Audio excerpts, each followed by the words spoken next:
Friends, நம்ம வீட்டில் இன்றைக்கி கொஞ்சம் வேலைங்கெல்லாம் இருக்குது. அதை வந்து இப்போயே தொடங்கிட்டோம். இது பார்த்தீங்கன்னு வச்சுக்கோங்க, கோழிக்கு வைக்கிற தீவனம் தான். இதை வச்சுட்டு தான் நம்ம வந்து அந்த கோழிக்கூடை வந்து க்ளீன் பண்ண முடியும். ஏன்னு பார்த்தீங்கன்னு வச்சுக்கோங்க, நம்ம கோழிங்க வந்து பறந்து வந்து நம்மளை வந்து பயங்கரமாக தொல்லை பண்ணிடும்.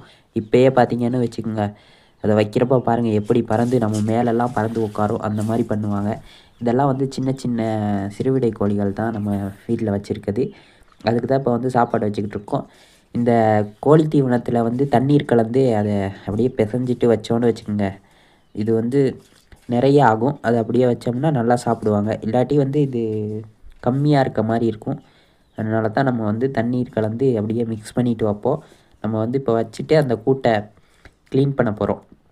க்ளீன் பண்ணோன்னா இந்த கூடு வந்து சின்ன கோழிங்கள்லாம் இருக்கிறதுனால ஓரளவு க்ளீன் பண்ணிவிட்டு மண் போட்டு திருப்பிக்கும் அந்த மண்ணை வந்து ஃபுல்லாக ஸ்ப்ரெட் பண்ணி விடணும். அப்போ வந்து அது க்ளீன் ஆன மாதிரி ரெடி ஆயிரும். அதுக்கப்புறம் இன்னொரு கூடும் க்ளீன் பண்ண வேண்டிய வேலை இருக்குது. இப்போ கூட்டை திறக்க போகிறோம் பாருங்கள், எப்படி பறந்து ஓடி வருவாங்கன்ட்டு. பார்த்தீங்களா, திறந்தோன்னே எப்படி பறந்து வராங்கன்ட்டு. இதுக்குள்ளே ஒரு தட்டு வச்சுருக்கோம். அந்த தட்டில் தான் நம்ம வந்து இந்த சாப்பாடை வைப்போம். இது வந்து நம்மளாக இந்த கோழி வளர்க்குறதுக்காக ரெடி பண்ண ஒரு செட்டப்பு. வீட்டில் வந்து ஒரு சைடில் ஒரு ரூம் இருந்துச்சு. அந்த ரூமை வந்து நம்ம இப்படி மறைச்சி வச்சுருக்கோம். இதுக்குள்ளே வந்து வீட்டுக்குள்ளார தான் இந்த இது இருக்குது. வீட்டுக்குள்ளேனா வீட்டோட பின்பக்கம் வந்து இந்த மாதிரி ரெடி பண்ணி வச்சுருக்கோம். கோழி விடுறதுக்காக, அதாவது சின்ன கோழிங்க எல்லாம் விடுறதுக்காக ரெடி பண்ணி வச்சுருக்கோம்.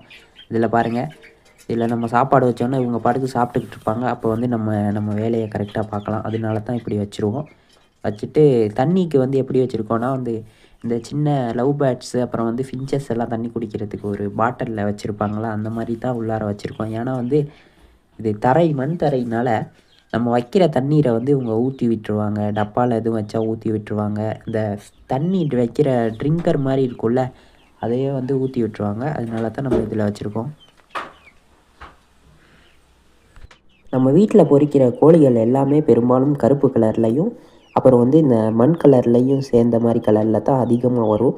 இந்த வாட்டி தான் கொஞ்சம் பொறியாக, அதாவது போண்டா கோழி மாதிரி பொரிச்சிருக்கு. அது எப்படின்னு தெரியலை பாருங்கள். மற்றதெல்லாம் மண் கலரு இல்லாட்டி கருப்பு கலர், இந்த 2 கலரில் தான் நம்ம வீட்டில் எப்போயுமே கோழி பொரிக்கும். நம்ம வந்து இப்போ அந்த தண்ணி பாட்டிலை கொண்டு போய் போட்டுட்டு இதுக்கப்புறம் இந்த கூட்டுக்கு வந்து மண் வெட்டி இதை வந்து போட்டு க்ளீன் பண்ணலாம் அப்படின்னு ஒரு ஐடியா தான் இன்றைக்கி.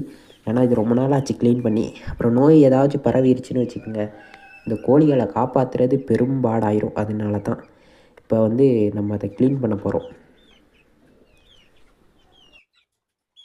நம்ம எப்பையும் இந்த கூட்டுக்கு வந்து மரப்பொடி